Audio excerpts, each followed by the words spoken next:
Hello and welcome to today's session. I hope you're all doing amazingly well from whichever part of the world you are watching. Today, I would like to talk about the subject of whether you should hire a wellness manager in your boutique hotel. So, if you're a boutique hotel owner, that means you own a hotel, one hotel or two hotels, and we're talking about anywhere between 20 to 30 keys to 50 to 60 keys, and wellness is a strong focus for you, or you have a full blown spa facility, you have the gym, the different wellness related areas. If you have that already within what is your hotel offering, then the question that comes up with my clients I see is, so do I really need a wellness manager? And when they're asking me this question, this is when they've already been managing the property now for a good 5, 10 years. They have had experiences with previous spa and wellness managers. Some have been good, some have not been good. They've also felt the ups and downs of a wellness business. They felt the pinch of such a labor intensive industry area, basically business unit. And they finally come and reach this perfect balance where revenue, profitability, day to day management, albeit done through other heads of department, they've reached this kind of harmony, and that works on the day to day operations, and that works. But if you want to innovate and if you want to take it a step up, this is when the questions arise, thinking, the spa runs by itself. The wellness area runs by itself. Guests want that. They have a fantastic treatment, but I've not really innovated my offering, and I don't even know how I could innovate it. And yes, I can get in external consultants to help. Yes, I can get external mentors, but I want to have that knowledge in house also. I don't always want to be dependent on a consultant. So this is where you are right now. And when my clients ask me the question, so do I really need to get a wellness manager? My response always is, it depends. What does wellness mean to you? Is it this amenity or add on or marketing tool to sell the rest of your hotel? That's not wrong. There's no wrong or right behind that reasoning. If that is why you're using wellness, something to differentiate you as a marketing tool, to give you that plus in order to kind of stand out slightly in the market, then if that is the case, if that is your primary goal with wellness, my strong recommendation is don't hire a wellness manager.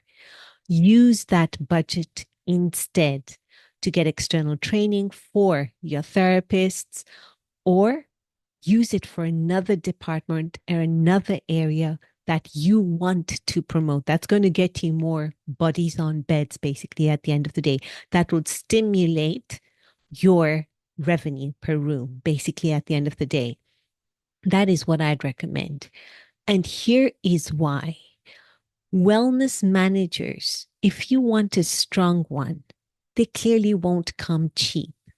And I'm not saying you need to go and break your budget and hire, a top wellness director that has managed like a 24 room treatment, 24 room spa. I'm not saying that, but clearly you need to pay them more than what you would pay a spa supervisor and just increase the supplement. You're talking about someone who's going to manage the department. They have previous experience, and that is going to come to a at a cost to your profit and loss. And here's the thing, even sometimes having that wellness manager does not mean that there is a huge increase in revenue. And sometimes the increase in revenue does not translate into increase in profitability. It's a very minimal increase. And I have seen that because I previously would always say, you have to get a wellness manager. That is so important. And then I've seen the results after 1 year.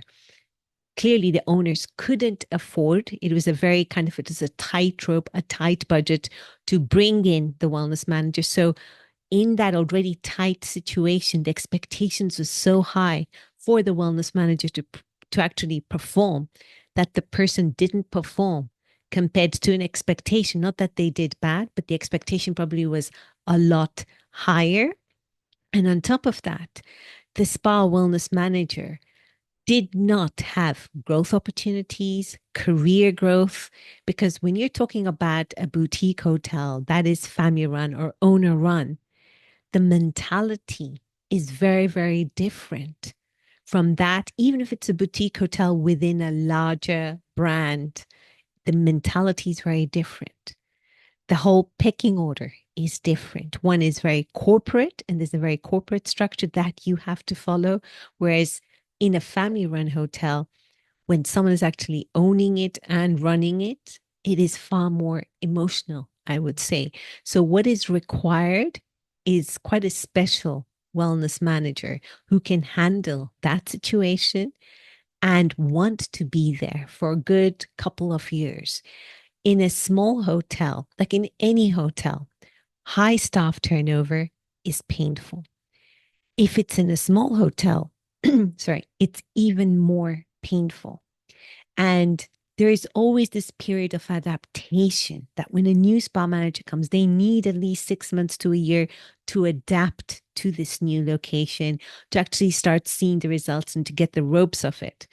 And if by the time they've just barely got the ropes of the business and then they want to move on, then, the boutique hotel owner does not really get a chance. You don't get to see the results in such a short space of time. So, in order to avoid that revolving door of when wellness managers coming and going and coming and going, in that scenario, I'd say probably don't hire a wellness manager. Get a solid spa supervisor so that they can manage the day-to-day operations. They're motivated. You're training them. You're also training your therapists.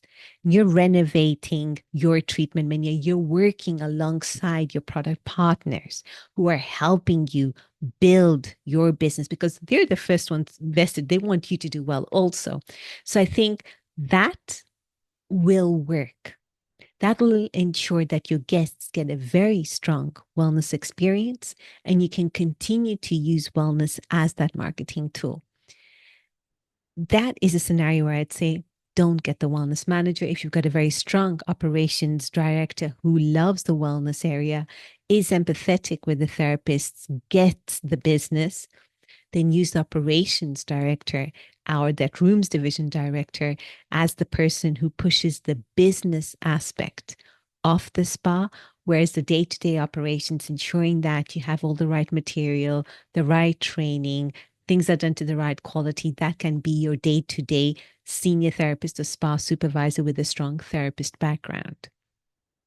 If, however, wellness is a core part of your brand's DNA, then I strongly recommend you hire a wellness manager and a strong wellness manager, even if your profit and loss barely can take them. So I'm saying profit and loss, your wellness P&L can barely sustain that position.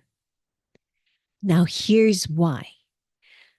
This wellness manager will not only ensure that you give a superlative wellness experience, but they will also ensure that your hotel has wellness threaded throughout the entire fabric of the guest experience, from pre-arrival, the actual physical stay, to post-departure. Because what you're ultimately looking for is not the profitability of your wellness area. You're not using wellness as a marketing tool. You are wellness. Wellness goes into every single aspect of your hotel, your brand, the way you deal with your employees. So in that case, you need to tap into someone who has the experience and who wants to grow within the container you provide. Now, here's one thing you do need to ensure, that this wellness manager knows how to operate in your type of property. It's one thing working in a 200 or 300 room hotel with all the brand standards that you need and all the brand support.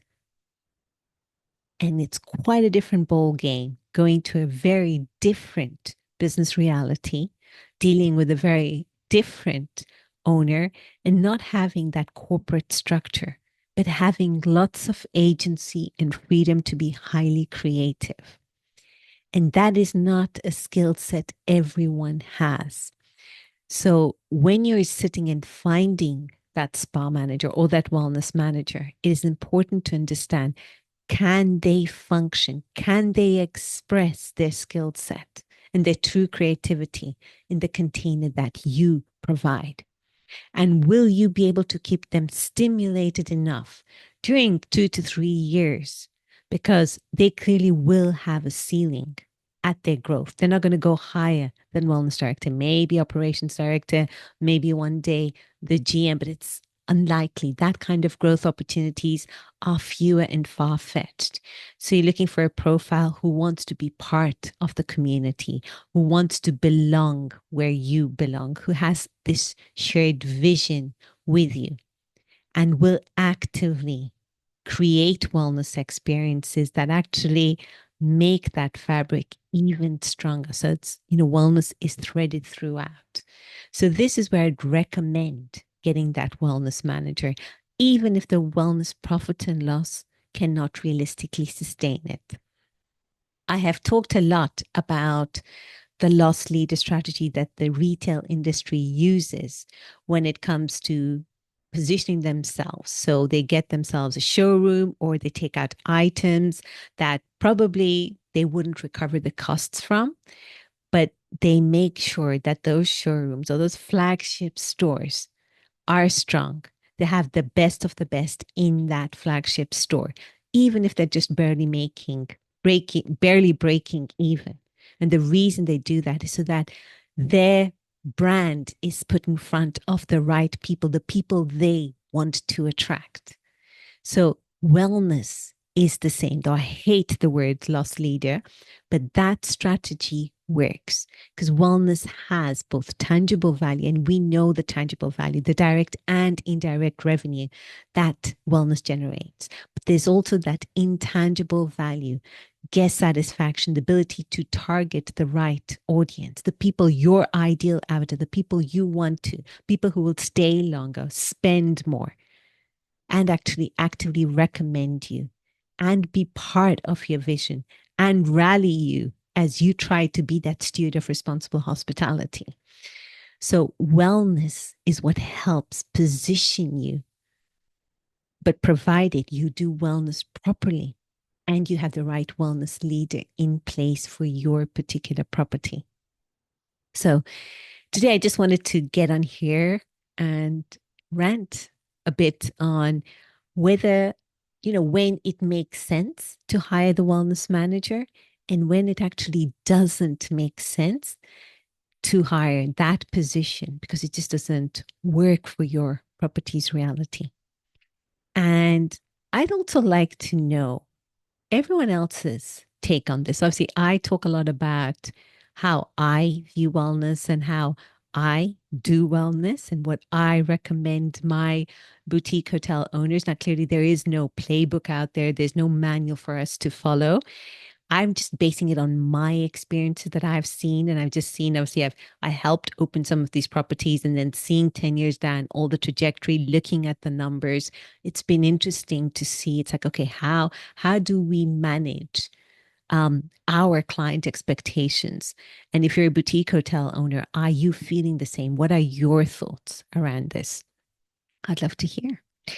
And on that note, I wish you all a beautiful day ahead. Take care now.